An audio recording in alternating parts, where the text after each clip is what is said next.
DuckTalks is part of Res TV's network of podcasts. Check out res.tv for other great podcasts.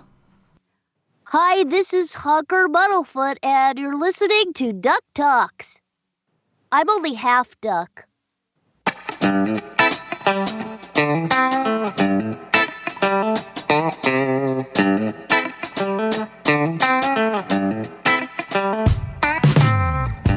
It's the week of Friday, February the 15th, and you're listening to episode 60 of DuckTalks. Hey there, and welcome to DuckTalks. Thanks for joining the show. We appreciate everyone listening. We've got something amazing tonight. We've been looking forward to this for a few weeks now, and it's finally here. I'm here. This is Mitch, and I've got Pirate Steven with me. Ahoy there. But you know, when I have this much excitement, it's not just the two of us. It's not for me. It's never for him. I talk to him every day. But we have a special guest joining us tonight. Now, you're probably going to be familiar with this guest. She has been the voice of Sunny Gummy from the Gummy Bears, Rowlf from the Muppet Babies, Connie Kendall from Adventures in Odyssey, and Honker Muddlefoot from Darkwing Duck. We'd like to welcome Katie Leigh to the podcast. Katie, thank you for joining us. Well, it's a real honor to be here and talk to you guys, that's for sure. Hi. That's Honker.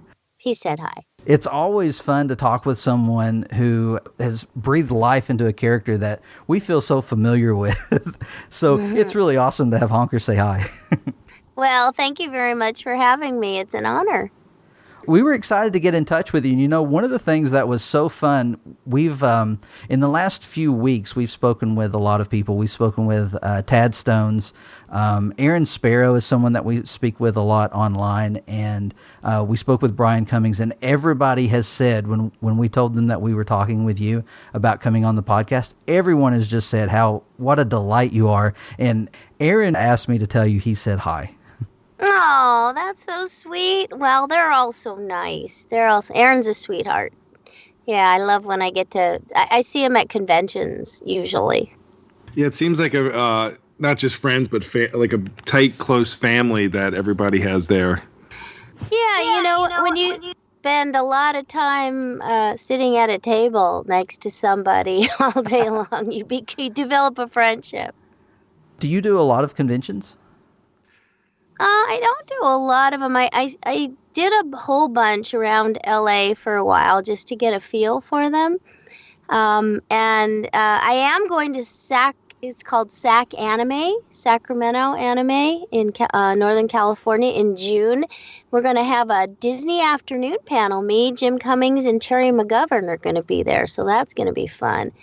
And a couple of years ago we did I think it was at WonderCon or LA Comic Con, Jason Schlerman, who hosted the Disney Afternoon Forever podcast, he moderated a panel. We had a Disney Afternoon reunion type panel, and it was great. He did such a good job, and we had Ginny McSwain, who was a director on Darkwing Duck, and me, and Jim Cummings, and I think that was the same panel Russi Taylor was on. I don't know. I get confused. But anyway, we did have a 30th reunion for, I think it was Darkwing Duck. So we've done that. But yeah, I don't do too many. It just depends if the convention wants me. And if they want me, usually I'll go if I'm free, because it's fun to meet everybody. It is a lot of fun. I've not done a lot of comic or pop conventions up until just the last few years. And I went to Dragon Con the last couple of years, and it's a huge convention, and it was a lot of fun. I couldn't believe how much fun that was. Well, that's good. I'm glad to hear that you had fun. I haven't been invited to that one yet, but I hope so, because my sister lives in Atlanta. Well, that'd be perfect. They've got a really good animation track. We're hoping we've made some good friendships there. We're hoping to continue to make more, and maybe one day have some Disney Afternoon panels and stuff. That's kind of a long-term goal for us. Well, that would be great. I've worked on, a few pretty key shows for Disney. I mean, when they first got started, like Dumbo Circus, which was on the Disney Channel, and Gummy Bears, which was their first animated TV series that was aired. I think a few seconds before the Wuzzles. And then also Darkwing Duck, which are pretty iconic shows for Disney before they started doing their television animation. It was like their first stop. Like I think Darkwing Duck was their first syndicated. Yeah, I think that's true. Mm-hmm. And then Gummy Bears, of course, came on Saturday morning. One of the things we wanted to ask you about was how did you get into voice acting? Like, what was it that drew you to this form of entertainment? Well, I was a good student who talked too much. That's what my report card said. And when I got older, after I graduated high school, just someone mentioned to me that I sounded younger than I was, and I didn't even realize it. I think that I've always enjoyed voices and mimicking people and cartoons, but I never really thought of it as a career until somebody suggested voiceover to me. And when I started, it was a really good time for somebody like me with my voice. And, I just thought I'd give it a try. It sounds terrible because I know so many people have focused their whole life on doing animation. And that really wasn't something that I always, because I grew up in Los Angeles, I thought a career in the entertainment business was just really not only trite, but very difficult. I knew, it was hard. And so I didn't really set my sights on that. But when I had the opportunity to give it a shot, I figured, I'll give it a shot for 2 years. I'll give it 2 years and see if I can make a living. If I can make a living, then I'll do that, because I didn't know what I was going to do exactly when I had a degree in broadcasting, and I thought I wanted to be a producer, and I have a huge love for radio. So definitely, radio and animation have some, the crossover similarities because they deal with, your voice and theater of the mind. And I just got very, very fortunate to be in the right place at the right time. One of the first people I met was Russi Taylor, and she was really encouraging. And I thought she would see me as competition. And I was living in San Francisco, and I had to move back to LA, which is where I actually grew up. Why I was reluctant to come back down here because I really like Northern California. And she said, come on down. There's plenty of work for everyone. Mm-hmm. And I was like, okay, well, let's see if she's right. It sounded like that time period for the industry was a really great time. I think I heard you say one time in another interview that there were only a couple of hundred people at the time doing voice acting.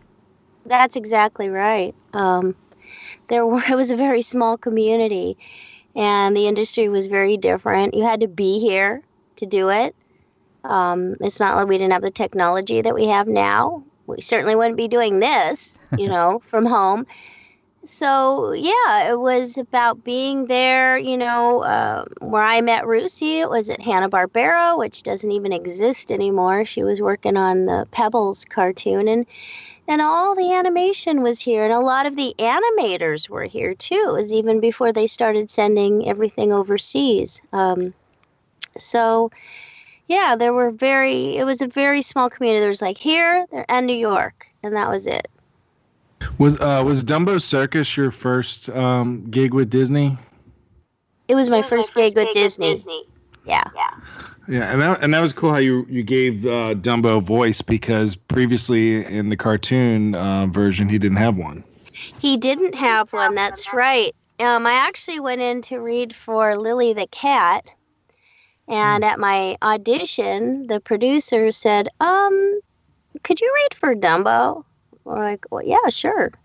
And that was pretty exciting. Now, I actually am the only person who ever gave Dumbo a voice, because after that, they hired a fellow over at Disney, and his department was I don't know if it was called continuity, but it was about continuity, who actually said to me, to my face, if I had my job, you would have never done this because Dumbo doesn't talk. And that voice is really iconic to me. Like, I remember Pirate and I were talking about when the show was on, and we were trying to pinpoint, the years, being around 85.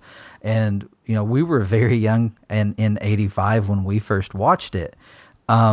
But to me, like, as soon as it's one of those things that I hadn't thought of for a while, but as soon as we started doing podcasting and talk, speaking with people, in the industry, I came across it and I was like, I remember that show, and it just came flooding back and watching it, just seeing clips of it. 'Cause I don't know that it's available in any home form right now. I don't think it is either, but nowadays you can find everything on YouTube. And it was, not everybody saw it because it was on the Disney Channel, and back then you had to pay for the Disney Channel. So only families who could afford or chose to pay for it, they saw it. But yeah, he was, that's our show for today, boys and girls. I hope you liked it.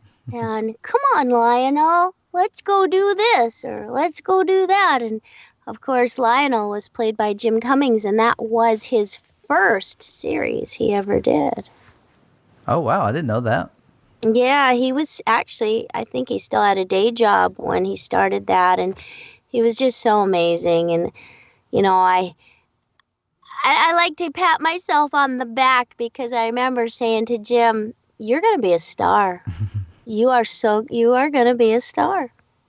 And he is. He's had probably a good going to year. be nominated for an Academy Award this year. Yeah. You called it. Yeah. Mm-hmm. The one thing that we're hoping is with the new Disney Plus streaming service coming out, we're hoping we get some of these shows that we're able to, to watch them in. Oh, honey, from your mouth to God's ears. I wish our stuff would go back on, because Disney's pretty much locked up everything I've ever done. My whole career is in a box somewhere. Yeah. So I wish they would air it again. I don't, it's hard to know. It's hard to fathom the mind of Disney.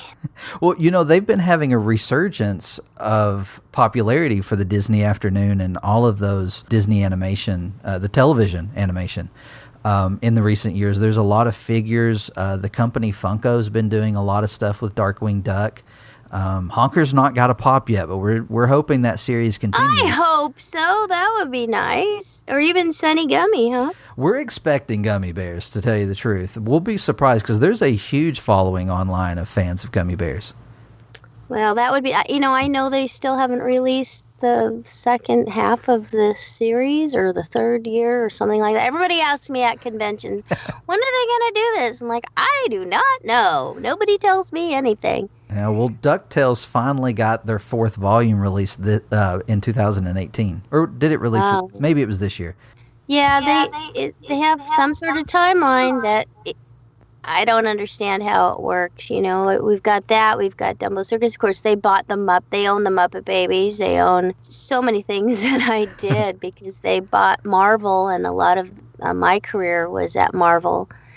I do other stuff now, but the stuff, in the 80s was all Marvel or Disney.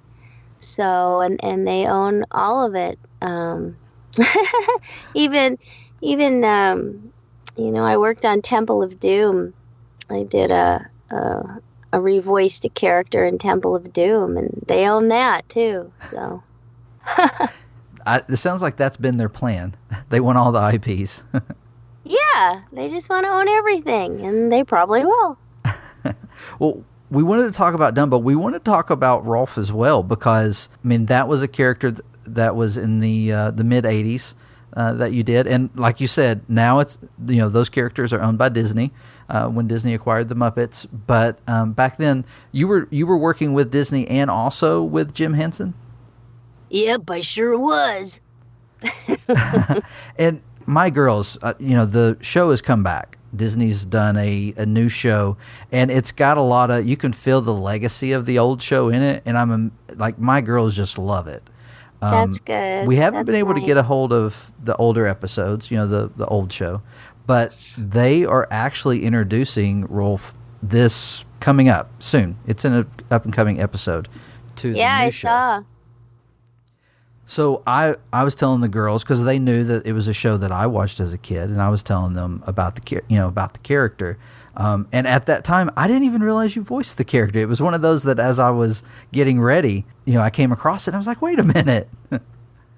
Yeah, that's pretty much besides playing Connie Kendall, the other highlight of my career, because I was a huge Muppet fan, a huge Jim Henson fan.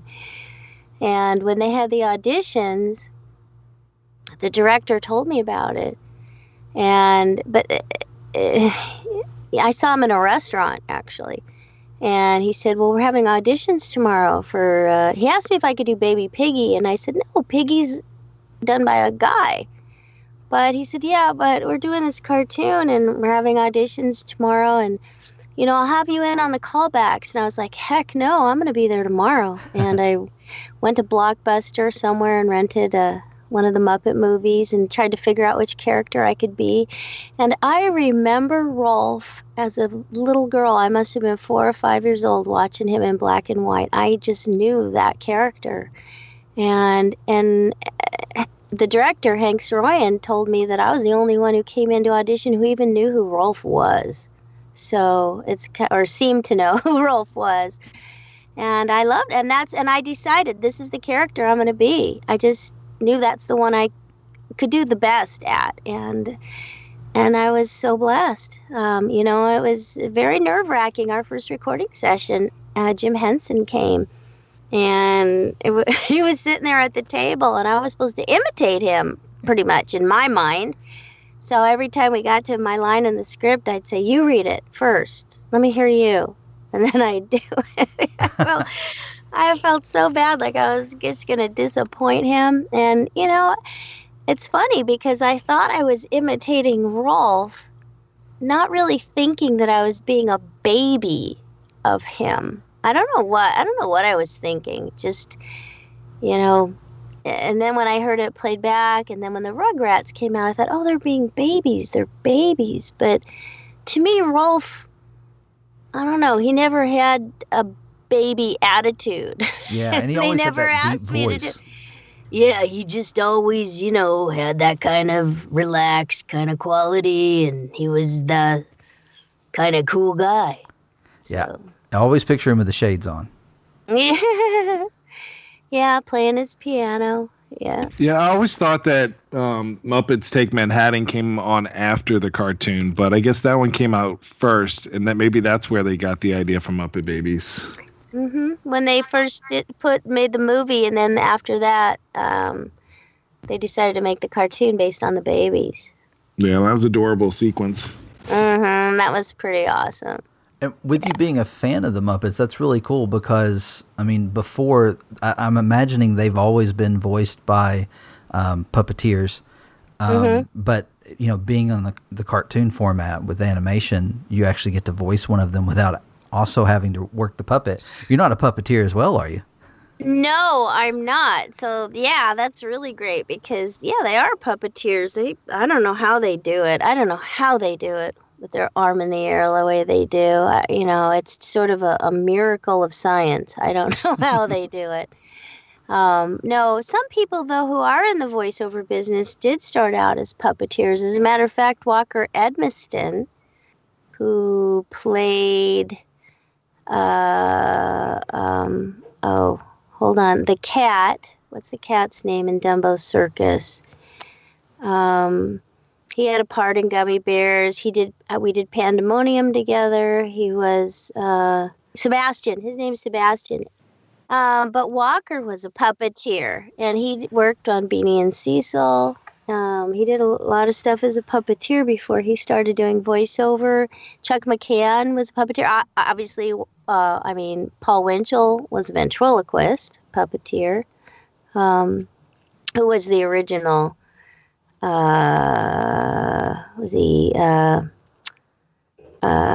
Which gummy was he? Zummy? Wait. Zummy Gummy, yeah. So he did that. Let's see. a lot of people started out as puppeteers doing voices, and then made the transition into animation. Well, I guess if you do voices and, you're not actually on a show, being able to do a puppet would be a good way to kind of break in, especially during that time where, you were talking about how different it was then. So I could definitely see that. I think it's cool that Muppet Babies took the concept of, the Muppets and the puppets and everything and just went headlong into the animation. And it just made for such a great show, and all the call outs to pop culture at the time. And yeah, well, that's totally Hank Soroyan's doing. Our director, producer, it was his idea and everything he thought of. And he would talk to Jim a lot. They were very close, and Jim approved, of the stuff that he was doing. And he did, pioneering things using actual footage, from movies, and just splice, doing all kinds of very, very creative things that hadn't been done before. Including, our songs, which we made 3 albums, I think, at least 2. We do long versions of the songs, and we produced 2 albums of the songs from the Muppet Babies, LPs. Yeah. It was pretty awesome. Now, it was around the same time that you started working on Gummy Bears, is that right? Mm-hmm. Yeah. And the story of that show is really interesting about how, Michael Eisner made a request for the show based on the snack, based on the treat, and then kind of. He did. His kids, what I heard is kids came home from camp with these gummy bears, and he got the idea, we're going to make a cartoon of this, and then told all the people. They didn't have a Saturday morning animation department, and they talked to oh man, you got me late at night. And I know everybody's names. Anyway, all they had was records. They used to produce records, and they were in the record department. And Eisner told them, "We're going to make a cartoon. Go figure out how to make a cartoon."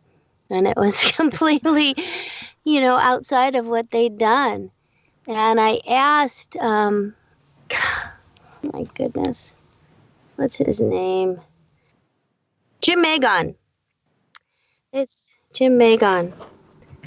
Yeah, he was there in the record department, Jim Magon, and got everybody together. I asked him, how did I end up auditioning for Senegami? He said, well, we had to put this cartoon together, and we were watching cartoons Saturday morning to see who was working in animation, and your name came on the screen, and we had you come in and audition. I'm like, oh, lucky me. Now, when they called you, did they have the part already, like they had already decided which character they wanted you to, try for? I probably read for Cubby and Sonny, Okay. pretty much. I'm sure they had Bill Scott and June Foray already, decided who they wanted to be those characters, just iconic voices. Mm-hmm. Will Ryan was on Gummy Bears. Will and I, we've worked on a lot of things together, from starting with Dumbo Circus through our entire lives. He works on Adventures in Odyssey with me too. So we probably worked together, almost, at least, how old am I? Oh my goodness. At least 35 years together on stuff. So he was also on Gummy Bears. Lorenzo Music. They just found, they had a pretty stellar cast. The me and Noel, we were the stragglers. We weren't famous for anything. We hadn't existed before. Really, not much. So we were the newbies, and the other people were been around a long time. I mean, to be in the same room with Bill Scott, Paul Winchell, June Foray, I mean, that's like a voiceover dream come true. Yeah, that's like the dream team cast there, and then no kidding. To put it all that, and then that theme song, which I mean, the Disney Afternoon had some good songs to it, but I still hold the Gummy Bears to be the best one. Wow. Yeah, it's great. I can't appreciate it the way you guys do because you grew up listening to it, watching it, and I was busy just trying to work. And it's just a different experience when the stuff I watched as a kid are part of me. So I understand how it is for you guys because I've got shows like that inside of me that inform, my animation life. When you're actually working on a show, you don't see it till it gets on TV, and it can take a year or even 2 sometimes, usually about a year or 6 months. We'd start in May, and then maybe it would come on in September, and then you hope that you were home on Saturday morning to see it, and then, recording devices came out so you could record it. But, so the most memorable part for the actors is actually doing the session, not watching the show. It's a whole different experience when you're an actor than when you're a viewer. Now, did you, when you all were recording, because I know different shows, even today, still do this differently, were you recording all together, or were you recording? Yep, we were awesome. all together, except for Kevin. They used to bring, he was in sometimes with us. Sometimes they do him separately, because kids are a little more, have their own issues when it comes to recording. But yeah, we were all together. It was wonderful. Now, was that more common then? Yes, yeah. Okay. And we still do it, but not for everything.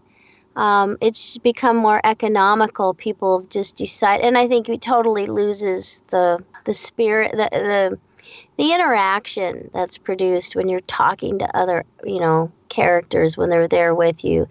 You lose that recording separately, but there's a difference between having, 8 people there for 4 hours or, paying someone for 2 hours because they're coming in and doing their stuff on their own. So obviously they're cutting the cost in half, but I do think it doesn't serve the production as well as everybody being there together.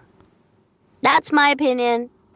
Oh, I would agree. Some of my favorite shows when I started looking into the production, listening to the producers and the directors and how they were really working close with their actors, and then they would have everyone together. You can really kind of feel that in a show. There's one show in particular that I'm thinking of that just their cast really felt like a team, and even though the show's over, they're all still close, and you can follow them on social media, and they're still communicating with one another just about what they did over the weekend. And it's like those characters, Well, that's how we are. Yeah, I mean, I saw Corey Burton the other day. It was so much fun just to see him and talk to him and be together. We miss that terribly. And you do become like a family. I mean, we were, I think, 9 years on Gummy Bears or 6 or something, a long time. 9 years on Muppet Babies, you become like family with your cast. Yeah, and it's really interesting how much time you all on the show, and I would imagine it's also done very hurriedly. So it's like hurry up and wait, because it's a blur when when you're going through it, and then like you said, it takes so long sometimes before the show comes out. Right. Well, when I first started doing animation, our sessions were 8 hours. They could have us for 8 hours. So you'd go work on a show. It wasn't until I think 87 when the animation sessions by the union standards had to be 4 hours or they'd pay overtime. So we could be there for a long time together. Yeah. And they'd take a lot more time, directing and working on the scripts, and they could, they were allowed to, and we did. And, 4 hours is enough. 4 hours is enough. But, if you're with a group of people every week for 4 hours, you get to know them, and it's great. Well, let's talk for a moment about one of our all-time favorite Disney duck characters. Okay. We are huge fans of Darkwing Duck. Actually, that's our friendship, Pirate and I, and also Josh, another one of our hosts he's very disappointed he wasn't able to be here tonight. Hi, Josh. He'll love that. We're huge fans of Darkwing Duck. really is one of the things that kind of brought our friendship together. And we talk about him all the time on the podcast, even though we're supposed to be a DuckTales specific podcast. But we just what's the matter with you people? we love the Disney afternoon, and really that stems from our longtime passion for that show. And Honker Muddlefoot is one of the greatest characters to ever come out of the Disney animation. Well, that's the first time I've ever heard that, so you're making me blush. That's an awesome thing to hear. Well, we love. I mean, I think Darkwing Duck is an amazing show. I didn't appreciate it till it came out on DVD, and I was watching it and realized what an amazingly good show it is. From the writing to the acting, it's just got so much heart and humor. And Jim Cummings is so darn funny in that role. Just amazing. But, I think it's amazing that you guys like Honker. That's cool. Well, Tad has said that, when they were creating the show, one of the problems that he had to overcome was giving Disney heart to the concept that they were requesting, because they wanted the show to be, kind of a spin-off of a story from DuckTales. So he had to find a way, like as they were working on it, they just couldn't get the heart right. And what he found was that the character of Gosling provided that heart. And then you've got this other character that comes alongside her.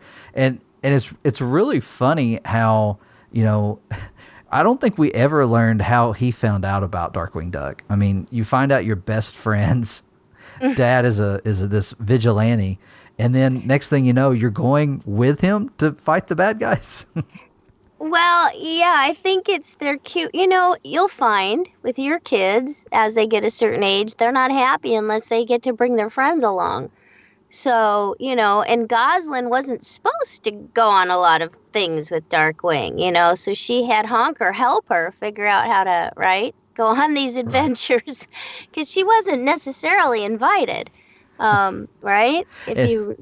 So she just sort of insinuated herself and dragged Honker along, who was there to sort of, because he loved her and they're friends, and, make sure everything was, he could help out in the way he could help out, which wasn't necessarily fighting crime, but just providing his intellect and caution, I guess, to whatever they were doing. But, I don't think he had a lot of friends. So Gosling was his friend. So that's where he was, by her side. And I think they have a really sweet friendship. And Christine was amazing. I mean, she was always surprising me. She delivered a line in a way that I would never expect to hear it. And it was just so amazing to be in the same room with her and watch her give life to that character. I think Honker I was just as in awe of her as Honker was of Gosling. So, sometimes there are just people with really big personalities, and you get swept up in their personalities. And I think that was kind of how their relationship was. He just had to be with her because she was where the action was. She had it going on. He was kind of shy, and she's very outgoing and provided a lot of opportunities for him that clearly the family he came from was way less exciting than hers. Right. It's funny. And Honker, I discovered a few years ago, he's really mixed race. Did you know that? I didn't. Yes, his mother was a goose and his father was a duck. Oh, okay. I can see that now. Yeah, I think I asked Tad, what's the deal? Because, he explained that. Because Honker I thought is he a goose or a duck? And he said, well, his dad's a duck, his mom's a goose. Okay, all right. Yeah, and I think we've had that before with a few other characters, like some of the legacy characters. I think Gladstone Gander is part goose and part duck. Okay. So that is something that I think has happened before, but that's really interesting. I don't think I've ever stopped to think about that. I could. I'm sorry. Go ahead. I can imagine Sparrow and Silvani would have ran with that in the comic later. I don't know. I should ask Aaron about it. It's like it just exists, but nobody's really talked about it. They should. It's going to be neat to see how they introduce those characters moving forward. You know, they did bring back Darkwing Duck for DuckTales, and we found out about it kind of. We knew it was happening at some point, and we actually had already had it spoiled for us how it was going to happen, but we didn't know when it was going to happen. And the night that it came on, I don't know if you saw the episode, they opened up the episode as if it were Darkwing in the middle of foiling a robbery by some of his, top villains. And then you find out it's a television show. And and they're watching in this world. No, I didn't see it, actually. In this world, Launchpad grew up a fan of Darkwing Duck watching him on TV. So he's us. Oh, okay. That's great. Yeah, it's wonderful. They've done a great job. They've included gummy bears, too. Well, I wish I could be a part of it again, because it was just so wonderful to be, to follow along in... on all those adventures with my best friend Gosselin and, have fun with her, even though it was pretty scary for me because she is a pretty risky person. I told my friend that you were going to be on our show, and he's like, I had her action figure. I think you pressed Honker's back and his glasses fell off or something. Oh, that's funny. Who knows? Maybe we get one. Well, I'm really. What do you like about Honker? Why do you think he's? I'm curious. Yeah, so I mean, with all the characters with the great part about the show was that it was so different from everything else that Disney was putting out, and so having the diversity of the characters and how because I know Tad was trying to create a team without saying, okay, you're this person and you're the smart person who figures everything out, and you're the sporty person and you're the leader, but you're kind of full of, instead of just designating everybody as that team, he brought them together as a family. And I thought that was really cool that Honker, even though he was the next door neighbor, he didn't really fit in with his family. He was very different from everyone in his family. And then he came over into the Mallard house, and he didn't really fit into the Mallard house either, but he found his place. And he's ends up being a pivotal character. I mean, like you said, Gosselin just runs headlong, and she's kind of the brawn, and he's the intellect saying, no, wait, there's another way of doing this. And I'd say if he had a catchphrase, it'd be like, Gosselin, what are you doing? And so, I mean, I love all the characters from the show. Well, it is very unique how they're put together, and it feels natural in a strange way. They all have their place, but that you can't really. It's not necessarily predictable. It just is. And there's a natural heart to it, like you said, a feeling of that they're it's like Honker wanders over because his big brother pretty much beats him up and torments him, so he's happy to get away from that, right? And his dad's a nutball, so I think he's not over at the Darkwing's house because he likes Darkwing. He's just there to be with Gosselin because she's got snacks and fewer wedgies. Yeah, right. Katie, it's been a pleasure to speak with you. I know that we've been following the information, and I can't say it right. I told Pirate he was going to have to say it. The Sacramento convention that you're going to be at in June. Oh, Sac Anime. That's June 7th through the 9th.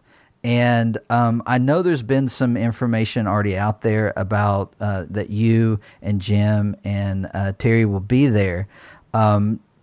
we'll be following that and sharing, because we also have a website where we keep up with information about the various Disney afternoon shows and different things. And we try to make sure people know what's going on and where they can, find more information or make it to shows and stuff like that. So we've got it on our calendar. And although I don't think we're going to make it out there unless we can get Josh out there, because Josh is actually in California. Oh, so, okay. But yeah, I don't think we'll make it out there, but we'll be telling people about it so that they can come out and take part in that. And hopefully I don't know, nowadays some conventions, they'll stream stuff and they'll share it online, and maybe we're able to watch it that way. Or maybe we get to see you sometime in one of our, in our neck of the woods. Oh, I would love to. I know there's a convention in Knoxville I'd love to come to. Yeah, Fanboy. If it works out, I hope to be there someday. And I'm excited because I haven't seen Terry in a long, long time. And in fact, I was a fan of his when I was in college, because I went to college in San Francisco and he was on the air then, on TV and on the air. And I used to listen to him. So when we did Darkwing, we were working together. And I haven't seen him, I bet you, in 25 years maybe. But so it'll be really fun to be with him and Jim together. It'll be surreal. It'll be awesome. Yeah, those opportunities are very cool. Yep, I'm excited. I'm very excited. And I'll just plant a seed. I don't know if there's any Dungeons and Dragons fans out there. But I think might be having a reunion next year of that cast too. Oh, that'd be cool. It's not Disney afternoon, but I have to say. Oh, absolutely.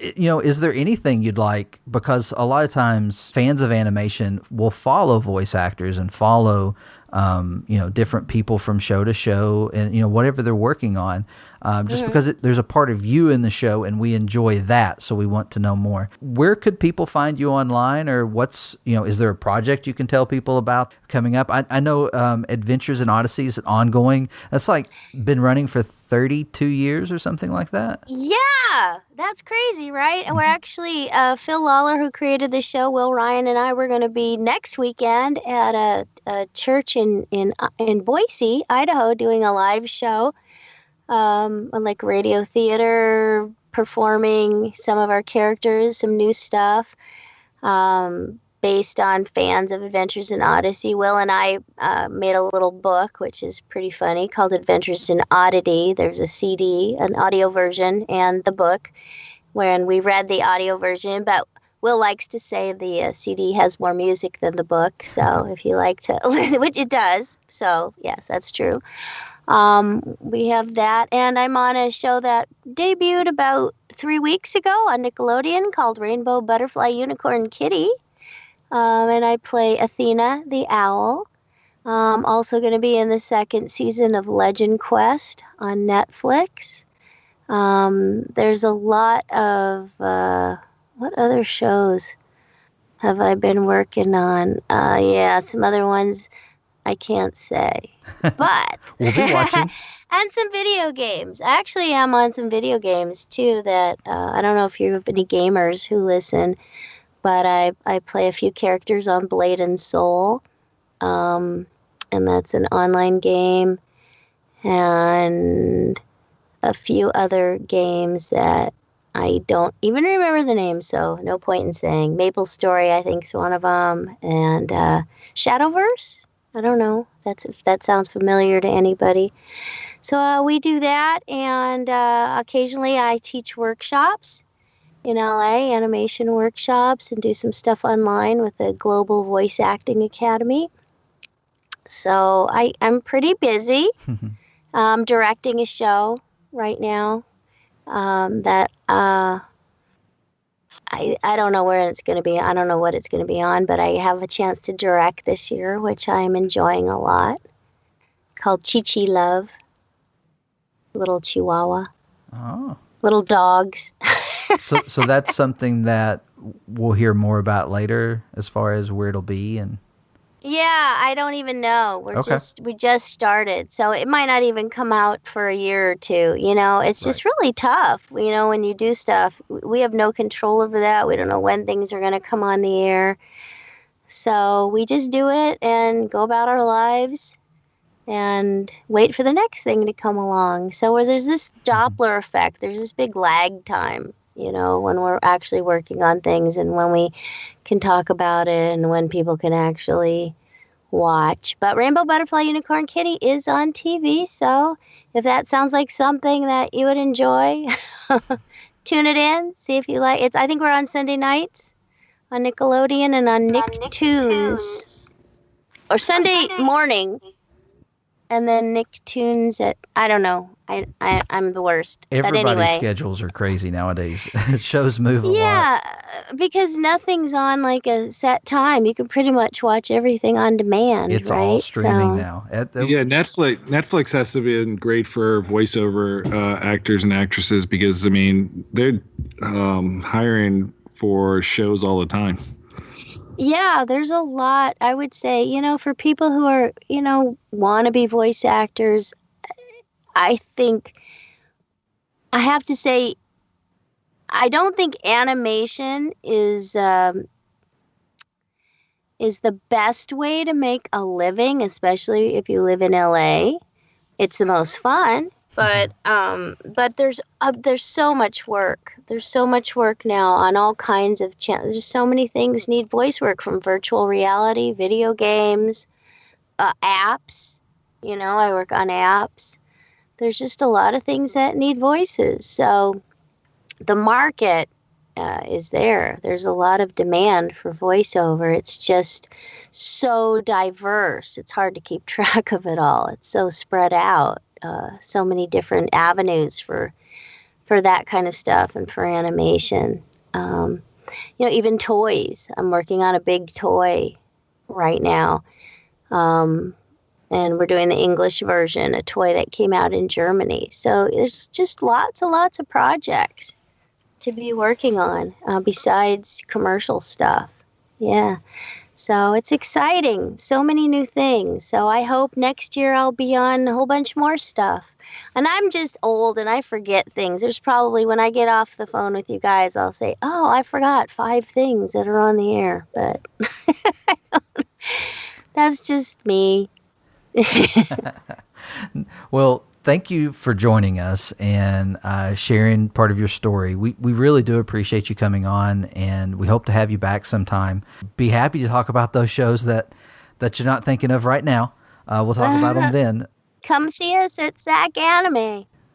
Thank you so much for having me, and that's our show for today. I hope you liked it.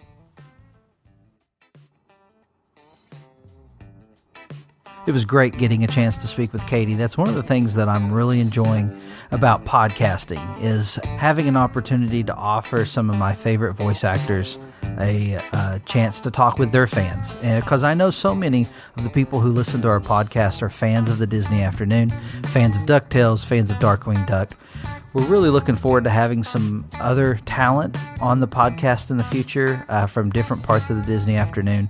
If this is something that you've enjoyed, please let us know over on Twitter or on the website. We'd love to get that feedback from you and show Katie some love. She was great. She gave us just about an hour, and we had an amazing time talking with her. Let her know that you enjoyed hearing her on the DuckTalks podcast.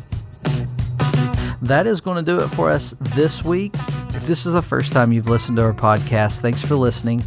We hope you would choose to subscribe, maybe give us a review or a rating on whatever podcatcher you're using.